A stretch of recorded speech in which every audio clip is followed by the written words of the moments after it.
A very good morning guys. Previous class में हमने alphabetical series का कंसेप्ट चेक किया था। तो आज हम इसका लास्ट पार्ट डिस्कस करने वाले हैं। तो इसमें मैं आपको कुछ क्वेश्चन डिलीटिंग अल्फ़ाबेट सीरीज़ के कराऊंगा एंड देन इसके बाद हम रिपीटेड सीरीज़ का कंसेप्ट चेक करेंगे। तो चलिए क्वेश्चन से स्टार्ट करते हैं। मैं पहला क्वेश्चन आपके लिए लिख रहा हूँ यहाँ पे। तो इसका कंसेप्ट मैं आपको प्रीवियस क्लास में समझा चुका हूँ। एक क्वेश्चन में यहाँ पे लिख रहा हूँ। तो वर्ड है आपके पास यहाँ पे एडवेंचर। नेक्स्ट वर्ड हम लिख रहे हैं यहाँ पे। नेक्स्ट वर्ड है आपका, जैसे आप देखेंगे यहाँ पे डिवेंचर, कुछ इस तरह से आपको लिखा हुआ मिलेगा। नेक्स्ट यहाँ पे जो आपका वर्ड है वो आपको मिलेगा डिवेंचर, DVENTUR, डिवेंटर। एंड नेक्स्ट आपके पास यहाँ पे वर्ड मिलेगा वेंटर। तो नेक्स्ट आपको यहाँ पे अल्फाबेट जैसे इसका फाइंड आउट करना है। तो इस तरह की सीरीज हमने प्रीवियस क्लास में चेक की थी और मैंने आपको कहा था कि पैटर्न ये हो सकता है कि वो कुछ स्टार्टिंग से डिलीट करेगा या तो लास्ट से डिलीट करेगा या कभी दो दो अल्फाबेट डिलीट करेगा। इस तरह का कुछ पैटर्न होगा। आप यहाँ पे देखिए, जैसे आप इस अल्फाबेट को देखते हैं, एडवेंचर आपके पास दे रखा है। तो नेक्स्ट में आपके पास वही पूरा वर्ड है, लेकिन आपने देखा कि जो स्टार्टिंग में यहाँ पे ए था वो यहाँ से डिलीट कर दिया गया। तो मुझे लगता है आपकी कंसेप्ट क्लियर हो चुका होगा कि हाँ, स्टार्टिंग से यहाँ पे ए गायब हो और बाकी सारे अल्फाबेट वैसे के ही वैसे हैं यहाँ पे। अच्छा, नेक्स्ट वर्ड पे हम देखने पे जाते हैं। तो ए यहाँ पे ऑलरेडी डिलीट हो चुका था। नेक्स्ट हमने देखा कि यहाँ पे फर्स्ट इसने ये डिलीट किया और सेकंड टाइम इसने लास्ट से यहाँ पे ई यहाँ पे डिलीट कर दिया। तो आगे आपके पास जो वर्ड बना वो डिवेंचर आपको यहाँ पे नजर आ रहा है।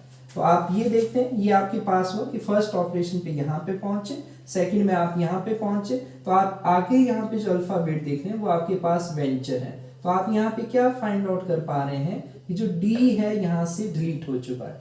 तो मतलब पहले लेफ्ट से डिलीट किया, फिर राइट से डिलीट किया फर्स्ट वर्ड, फिर यहाँ से फिर से लेफ्ट से डिलीट किया और आपके पास वेंचर आया। तो इस हिसाब से अगर मैं आपको यहाँ पे बताऊं कि आगे ये जो डिलीट करेगा वो नेक्स्ट आपका जो वर्ड यहाँ पे डिलीट करेगा वो आर डिलीट करेगा और आपका जो सही आंसर यहाँ पे बनेगा VENTU, ये आपका सही आंसर बनेगा। तो मुझे लगता है आपकी कंसेप्ट क्लियर हुआ होगा। चलिए एक क्वेश्चन और देखते हैं इसके ऊपर। नेक्स्ट आपके सामने मैं यहाँ पे वर्ड लिख रहा हूँ, ठीक है। तो ये वर्ड है आपके पास एट्रीब्यूशन। एट्रीब्यूशन आपको वर्ड दे रखा है यहाँ पे। तो नेक्स्ट सीक्वेंस में आपको जो वर्ड मिलता है वो है आपके पास TTRIBUTIO,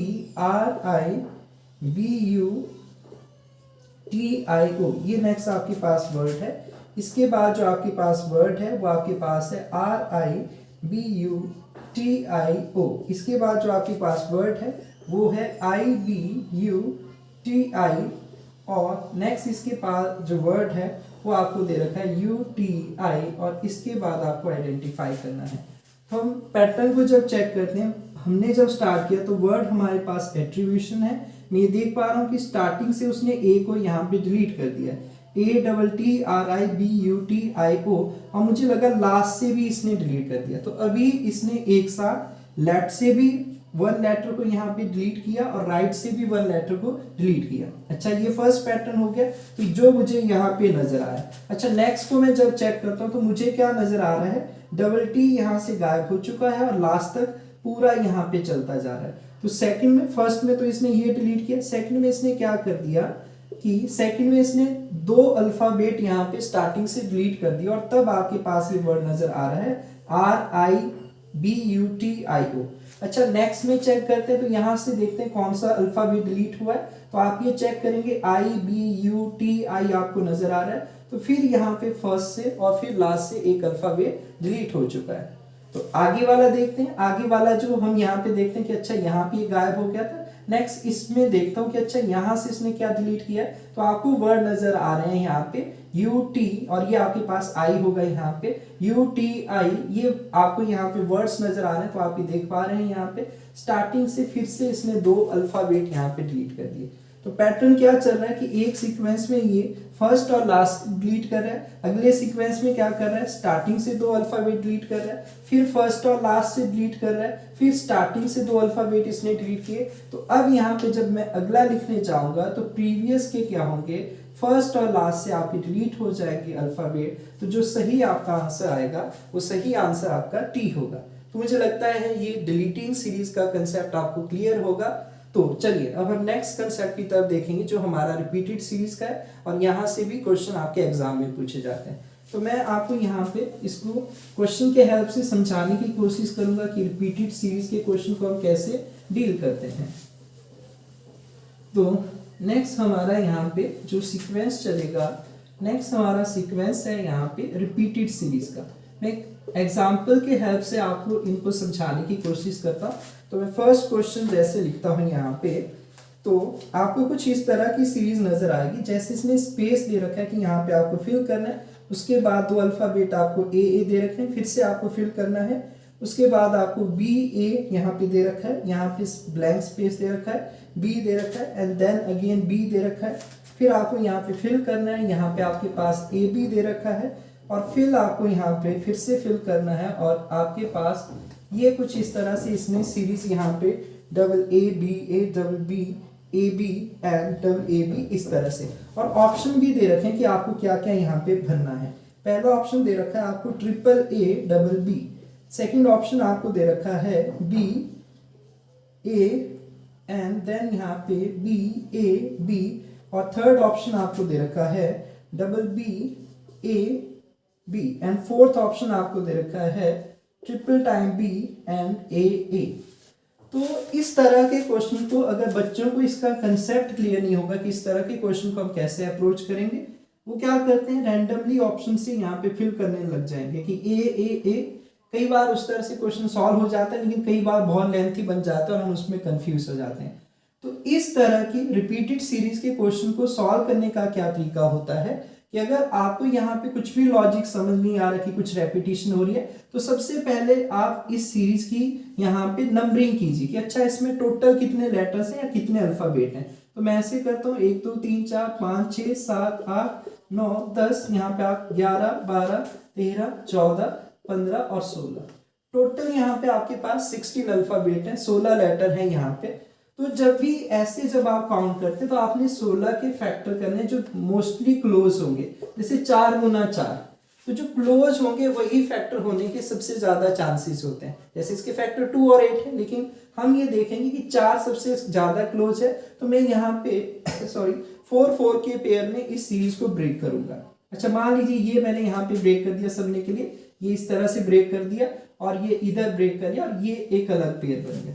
अच्छा ब्रेक करने के बाद मेरा काम क्या होना चाहिए, ब्रेक करने के बाद मुझे ये देखना है कि कहीं इनका जो मैंने ये पेयर बनाया 4 का, तो इसका फर्स्ट और लास्ट लेटर कहीं मैच तो नहीं कर रहे हैं पूरी सीरीज में। अगर ऐसा होता है तो वही जो पूरा वर्ड है वो बार बार रिपीट करता है, अगर ये मैच कर जाएगा। कौन सा, जो पेयर आपने बनाया था उसका पहला और लास्ट। तो यहाँ पे तो कुछ भी नहीं दे रखा, यहाँ पे देखा 5वें और 8वें पे देखा बी और बी नजर आ गया।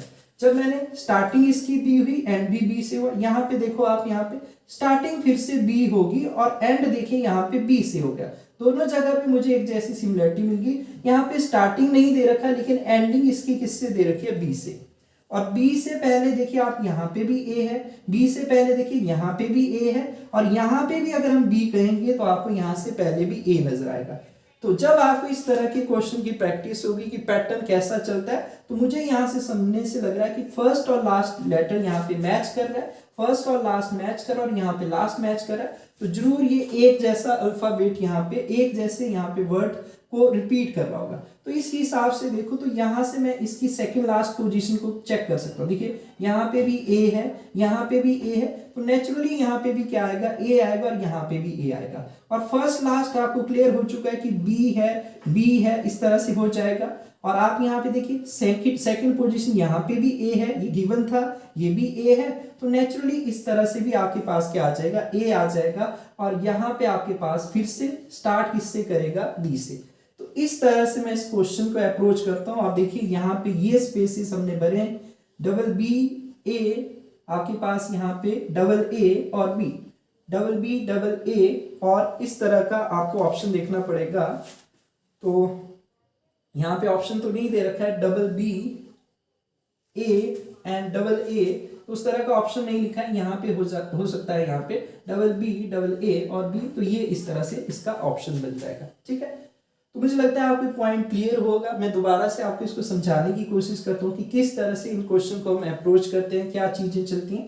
तो मैंने कहा कि जैसे हमें ब्लैंक स्पेस दे रखा होगा तो सबसे पहले हमें ऑप्शन से फिल करने की जरूरत नहीं। अगर आपको देखते ही उसका आइडिया लग रहा है तब तो अच्छी बात है, क्योंकि कुछ रेपिटेशन में चलते हैं कि जैसे ए बी सी, फिर ऐसे चलेगा बी सी ए, कुछ इस तरह से पैटर्न चलेंगे जो आपको देखते से पता लग जाएंगे। लेकिन इसमें पता नहीं चल रहा था, तो मैंने क्या कहा, सबसे आसान तरीका होता है नंबरिंग कीजिए, आप टोटल अल्फाबेट काउंट कीजिए, जितने अल्फाबेट होंगे उसके क्लोजेस्ट पेयर में देखिए। जैसे 15 का क्लोजेस्ट पेयर क्या बनेंगे, 3 और 5 बनेंगे। तो सबसे पहले आपने 3 से ट्राई करना, अगर इससे नहीं होगा तो फिर आप 5 से जाएंगे।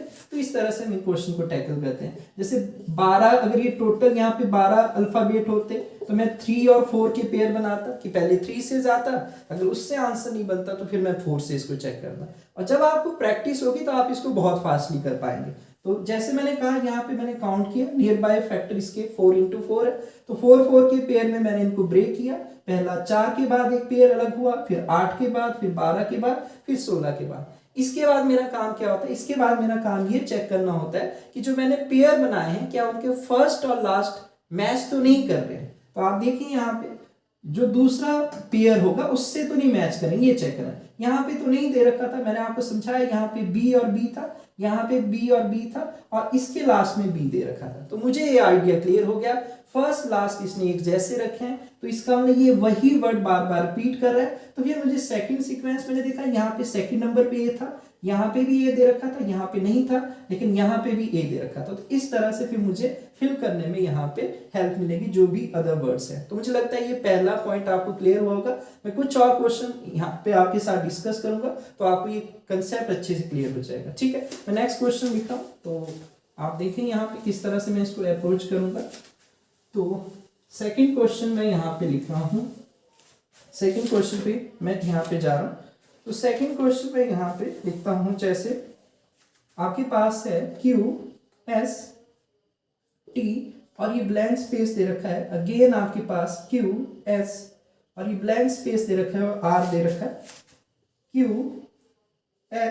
S और यहाँ पे ब्लैंक स्पेस दे रखा है आपके पास, और यहाँ पे R और यहाँ पे ब्लैंक स्पेस दे रखा है, और यहाँ पे S T R। कुछ इस तरह से आपके पास यहाँ पे ऑप्शन ये दे रखे हैं, मतलब ये सीरीज है। तो ऐसे देखने से तो अगर आप ऑब्जर्व करेंगे तो QST आपको ऐसा लग रहा होगा, थोड़ा बहुत आइडिया कई बार देखने से पता लग जाता है। अगर नहीं लग रहा है तो नंबरिंग कर दीजिए जल्दी से, 1 2 3 4 5, ठीक है, 6 7, यहाँ पे 8 9 10 11 12 13 14 15 16। तो अभी भी 16 है, 4 का पेयर ज्यादा सही रहेगा। तो ये ब्रेक किया, ये ब्रेक किया, यहाँ पे ये ब्रेक किया और ये ब्रेक किया।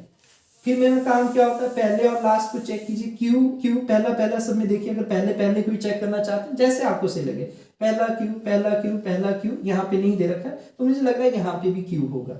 आगे देखिए एस है, यहाँ पे भी एस है। तो इतना देखने से जिस बच्चे की प्रैक्टिस होती है उसको आइडिया लग जाता है। टी है तो डेफिनेटली यहाँ पे भी टी होना चाहिए, यहाँ पे भी टी है और यहाँ पे भी देखिए टी आ रहा है। और लास्ट देखिए यहाँ पे नहीं दे रखा था लेकिन आर है, तो आपको यहीं से आइडिया लग जाता है कि हाँ किस तरह से इन चीजों को। तो ये आर आ जाएगा, मुझे सीक्वेंस क्लियर हो गया। ये टी आ जाएगा यहाँ पे अगेन टी आ जाएगा और यहाँ पे क्यू आ जाएगा। तो इस तरह से इन सीरीज को हम अप्रोच करते हैं। कुछ और मैं एग्जांपल लेता हूँ। नेक्स्ट मैं आपके साथ यहाँ पे क्वेश्चन जैसे डिस्कस करता हूँ।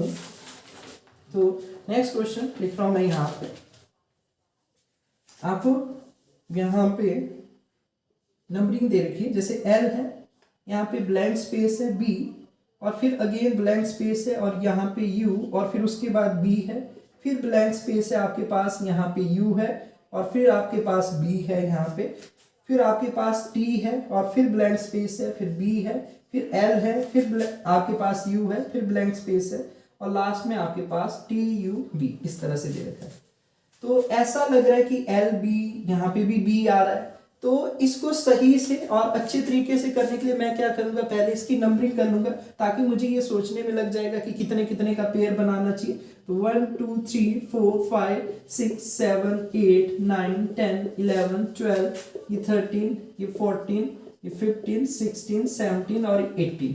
18 नंबर दे रखे हैं, तो 18 का सबसे नियरेस्ट फैक्टर क्या बनेंगे, जो दो मुझे नजर आएंगे, 3 × 6 है, 2 9s है, 18 1s है। तो सबसे पहले मैं जो छोटे वाला होता है उससे अप्रोच करता हूँ, क्योंकि मोस्टली चांसेस उसके रहते हैं। क्यों, 6 का तो सीधा बन जाएगा, 6 12 18। तो मैं 3 3 के पहले ब्रेक करता हूँ। अगर उससे नहीं पता चलेगा तो फिर मैं यहाँ पे आपके पास यहाँ पे 6 6 से आपको ये बताऊंगा। तो 3 6 9 के बाद एक अलग कर दिया, ये 12 के बाद अलग कर दिया, और ये 15 के बाद अलग कर दिया। तो जैसे मैं ये चेक करूं तो यहाँ पे L से स्टार्ट हुआ, लेकिन L मुझे यहाँ पे नहीं नजर आ रहा है, यहाँ पे भी गायब है, तो इससे कोई हिंट नहीं मिला। लेकिन मुझे यहाँ पे नजर आया कि यहाँ पे T है और यहाँ पे L है और ये T है। तो यहाँ से आपको एक लॉजिक समझ आ रहा होगा कि पहला T फिर L फिर T। तो इसका मतलब ये अल्टरनेट पे चल रहा है। कई बार आपके सीक्वेंस क्या होता है, जैसे हम पहले को मैच करते हैं, एक जैसे आते हैं तो मुझे लगता है सेम वर्ड है, लेकिन आपने यहाँ पे देखा कि यहाँ से आपको आइडिया हो रहा है कि यहाँ पे तो यहाँ से गायब था, एक क्लियर पिक्चर नहीं मिली। यहाँ से जब आप देखते हैं तो यहाँ पे टी था स्टार्टिंग में, फिर एल आया, फिर टी आया। तो इसका मतलब कहीं ये अल्टरनेट पे रिपीट तो नहीं कर रहा है किसी पेयर को। अगर ऐसा होगा तो हम रफली सोचते हैं एल है तो यहाँ पे फिर टी आना चाहिए। मैं रफली आपको सोचना बता रहा हूँ। यहाँ पे फिर क्या आएगा, एल आएगा, तो देखिए ये पैटर्न बन जाएगा यहाँ पे L T L T L T. तो इस तरह से अगर आपने पहले से पढ़ी है या किस तरह से सोचना, जब आप प्रैक्टिस करेंगे आपके दिमाग में चलना स्टार्ट होगा। तो अभी मुझे लग रहा है कि हाँ अल्टरनेट पे ये पेयर रिपीट कर रहा होगा। तो अच्छा देखते हैं यहाँ पे तब क्या बना, क्योंकि ये आपको देखिए ये वर्ड अगर मैं टी यहाँ पे रखता हूँ तो ये आपको कंफर्म भी हो गया, क्योंकि लास्ट में आपको पूरा क्या दे रखा है, TUB। और आप ये देखिए जो L वाला है या कोई सा भी है, सबका लास्ट यहाँ पे जो लास्ट अल्फाबेट है वो सबका क्या आ रहा है, B।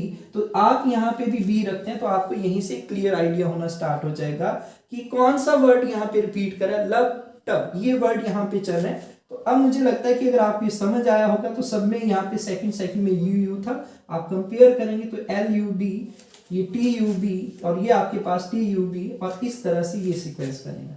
तो मुझे ये लगता है कि मेरा सोचने का तरीका यही रहता है, क्योंकि ऑप्शंस भी होते हैं और ऑप्शंस में हम कंफ्यूज होते हैं कि हम सोचने लगेंगे कि ये आएगा कि ये आएगा, फिर क्या सीरीज बनेगी, तो उसी में टाइम वेस्ट हो जाता है। उससे ज्यादा सही रहता है कि आप नंबरिंग करो और फिर ये देखो कौन से पेयर बनने के चांसेस है। और मुझे लगता है 95% क्वेश्चन में यही लॉजिक से आपके सॉल्व हो जाते हैं। कुछ चीजें हैं जो आप बार बार प्रैक्टिस करेंगे फिर तब उनको आप समझ पाएंगे। तो मुझे लगता है ये पॉइंट आपको क्लियर हुआ होगा। नेक्स्ट क्वेश्चन मैं आपके साथ डिस्कस करने वाला हूं, तो मैं इसको भी मिटा रहा हूं।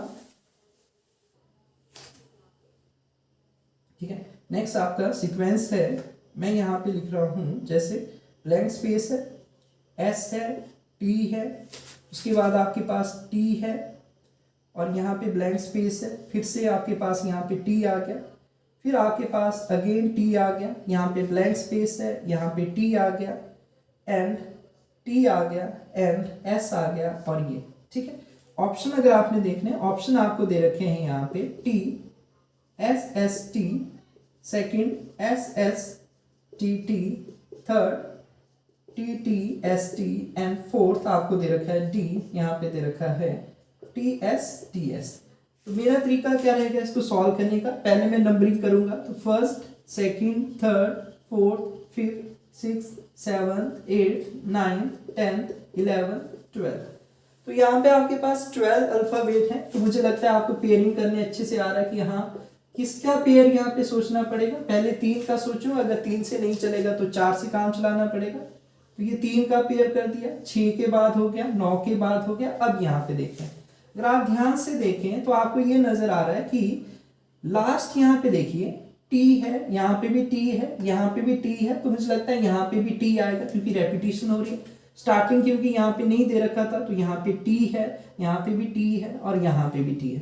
तो मुझे लग रहा है फर्स्ट और लास्ट में दोनों ही जगह पे ये T भर रहा है। तो यहाँ पे अगर ये देखें तो मुझे एक सेम यहाँ पे आपको वर्ड नजर आता होगा TST, यहाँ पे TST, तो आप ऐसे जा सकते हैं, यहाँ पे भी है। तो आपका ऑप्शन क्या बन जाएगा, यहाँ से T पिक करेंगे, यहाँ से S, यहाँ से S और यहाँ से T।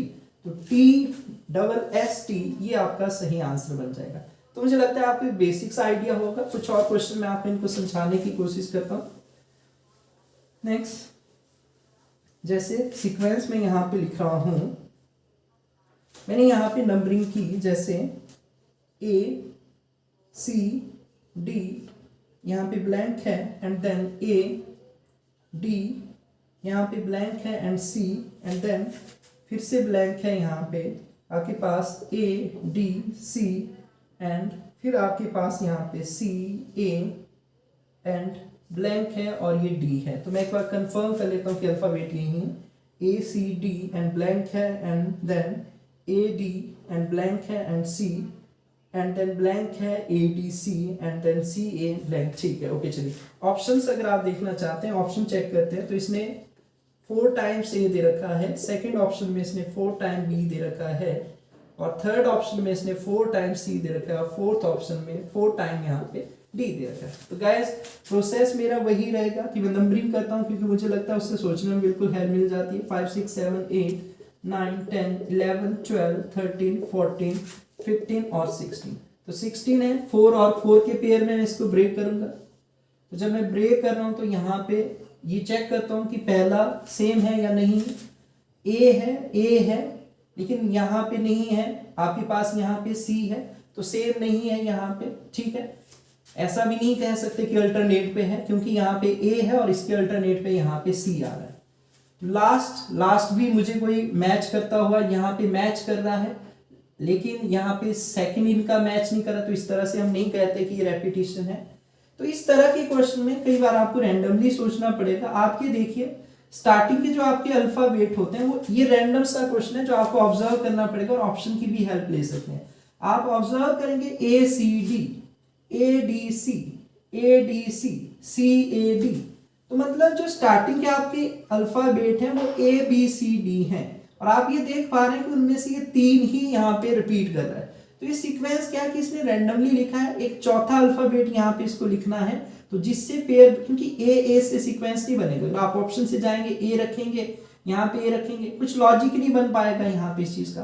तो मुझे ये लगता है कि ये वर्ड यहाँ पे मिसिंग है। अगर मैं यहाँ पे इसको रखना स्टार्ट कर देता हूं तो एक लॉजिक बन जाएगा कि हाँ ये इंग्लिश के 4 अल्फाबेट हैं, बस उन्हीं को रैंडमली अरेंज कर रहा है कि आपके पास चारों के चारों आने चाहिए। तो यहाँ पे ACD आ चुका था, बी नहीं आया था, यहाँ पे ADC आ चुका था, बी नहीं आया था, ADC आ चुका था, बी नहीं आया था, CAD आ चुका था, बी नहीं आया था। तो यही यहाँ पे अगर आप ऑप्शन से जाएंगे ये इसका सही आंसर होगा। तो मुझे लगता है आपको कंसेप्ट क्लियर होगा। कई क्वेश्चन आपको रैंडमली भी लॉजिक खुद से बनाने पड़ते हैं और उस हिसाब से सोचने पड़ते हैं। ठीक है, मैं एक लास्ट क्वेश्चन आज की क्लास का आपके साथ डिस्कस कर रहा हूँ। ठीक है, और मुझे लगता है फिर आपको एक बेसिक्स आइडिया क्लियर हो चुका होगा कि हाँ रिपीटेड सीरीज को सॉल्व कैसे करना है। तो रिपीटेड सीरीज को सॉल्व करने का सही तरीका यही होता है कि आप नंबरिंग कीजिए, उसके बाद पेयर कीजिए। अगर आपको डायरेक्टली नहीं पता चल रहा है तो सीधा यही करना चाहिए और उस बेसिस पे आपको क्वेश्चन को सॉल्व करना चाहिए। चलिए लास्ट में आपके साथ एक क्वेश्चन यहाँ पे डिस्कस करूंगा। ठीक है,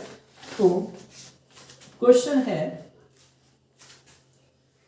जैसे आपका ये क्वेश्चन है, इसने अल्फाबेट लिखा है ए, ब्लैंक स्पेस दे रखा है बी, फिर यहाँ पे ब्लैंक स्पेस दे रखा है, फिर यहाँ पे आपके पास सी, फिर ए, फिर ब्लैंक स्पेस दे रखा है, फिर बी, फिर ब्लैंक स्पेस दे रखा है और यहाँ पे सी। ठीक है, एंड नेक्स्ट इसने ए, यहाँ पे आपको ब्लैंक स्पेस दे रखा है, उसके बाद ए लिखा है, फिर उसके बाद ब्लैंक स्पेस दे रखा है और उसके बाद सी लिखा है। तो मैं एक बार कंफर्म कर लेता हूँ कि यही अल्फाबेट है। ए के बाद ब्लैंक है, फिर बी है, फिर ब्लैंक है, फिर सी है, ओके, फिर ए है, फिर ब्लैंक है एंड बी, फिर ब्लैंक है, सी, देन ब्लैंक है, फिर ए ब्लैंक और। ठीक है, ये इस तरह का क्वेश्चन आपको दे रखा होगा। ठीक है, ऑप्शन अगर आपको चाहिए तो ऑप्शन ऐसे इसमें दे रखे होंगे। मैं ऑप्शन यहाँ पे लिख लेता हूँ, ए बी ए सी, कुछ इस तरह से दे रखा है। 2 3 ए बी, 1 2 3 4 5 6, हाँ 6 है। ठीक है, ओके। नेक्स्ट यहाँ पे देखते हैं A C A B, third option आपको दे रखा है A C B C A B and fourth option आपको दे रखा है ए बी ए सी। ठीक है, ए बी सी ए। ठीक है, ये ऑप्शन दे रखे हैं। तो गाइस यहाँ पे रैंडमली तो हम ऐसे इसको, मैंने कहा ये तरीका तो सही है ही नहीं इस क्वेश्चन का कि आप ये कहेंगे कि भाई यहाँ से ए देख लेता हूँ फिर क्या बनता है। इसका सही तरीका यही है कि आपको समझ नहीं आता है तो आप नंबरिंग कीजिए, 1 2 3 4 5 6 7 8 9 10 11 12 13 14 15। तो 15 के मोस्ट सुटेबल पेयर बनेंगे 3 और 5 के। तो पहले मैं छोटे से ट्राई करता हूँ, अगर उससे नहीं मुझे समझ आएगा तो मैं 5 वाले से ट्राई करूंगा। तो मैं 3 का पेयर देख रहा हूँ, उसमें हम क्या चेक करते हैं कि पहला और लास्ट सेम है। पहला लॉजिक तो ये होता है सबसे आसान कि पहला लास्ट सभी पेयर में मुझे अगर एक जैसा आ जाएगा तो हम कहेंगे रिपीट कर रहे हैं। पहला और एक जैसा नहीं नजर आया कि एक पेयर को अगले से कंपेयर किया, ऐसे नहीं नजर आया मुझे, तो फिर मैं देखता हूँ कहीं अल्टरनेट पे तो नहीं पेयर बना रहा है। अगर वैसा भी नहीं नजर आएगा तो मुझे लगता है रैंडमली है यहाँ पे, फिर मुझे अपना दिमाग लगाना पड़ेगा या ऑप्शंस की हेल्प लेनी पड़ेगी। इस तरह से फिर हम इनको टैकल करते हैं। हाँ, 3 से नहीं बन पाएगा तो फिर मैं 5 से भी सोचूंगा कि क्या पता 5 के भी चांसेस हो सकते हैं, उस तरह से होगा। तो चलिए यहाँ पे पेयर किया मैंने 3 का, फिर ये पेयर किया 3 का, फिर ये 9 के बाद, और फिर ये 12 के बाद, और ये 15 के बाद। तो अगर मैं देखूं ए है, यहां से तो कोई पता नहीं लग रहा स्टार्टिंग क्या है, स्टार्टिंग क्या है। यहाँ पे सी है तो मैच नहीं कर रहा है, यहाँ पे गड़बड़ है, यहाँ पे फिर से ब्लैंक है, यहाँ से नहीं पता। तो ए सी ऐसा तो नहीं सोच रहा हूँ कि अल्टरनेट पे होगा, तो इधर ए आना चाहिए। देन फिर ऐसा हो सकता है कि यहाँ पे ए आना चाहिए, तब यहाँ पे सी आना चाहिए। अगर सी से चल रहा है इधर तो इधर सी आना चाहिए और इधर भी सी आना चाहिए, लेकिन वो पेयर नहीं बन पाएंगे। जैसे मैं कह रहा हूँ ना, आप ये कहेंगे कि अच्छा सी से स्टार्ट होना चाहिए, तो सी सी ए का पेयर बनता, सी सी ए का पेयर बन जाता इस तरह से। हाँ, यहाँ पे बन सकता है सी सी ए का पेयर, लेकिन फिर इनका भी पेयर बनना चाहिए था कि ए बी का पेयर आपको यहाँ पे नजर आता। तो इस तरह से मुझे लगता है कि ये नंबरिंग नहीं हो पा रही। मैं फिर से रिलेट करता हूँ, मैं आपसे क्या कह रहा हूँ। सबसे पहला देखते हैं कि सेम है, जैसे 2 को ही पता लग जाता है चेक करने। यहाँ पे जैसे लास्ट, क्योंकि इसका स्टार्टिंग नहीं दे रखा तो लास्ट को चेक करता हूँ, यहाँ पे बी है, यहाँ पे ए है, तो मुझे लगता है ये सेम नहीं थे। आपको ये लॉजिक क्लियर हो गया। अगर आप पूरे को चेक करते हैं, देखिए बी है, ए है, लास्ट गायब है, यहाँ पे अगेन ए आ गया, वहां पे सी आ गया, कोई लॉजिक नहीं बना। ये अल्टरनेट पे बन सकता था, लेकिन यहाँ पे बी और सी का फिर से लॉजिक नहीं बना।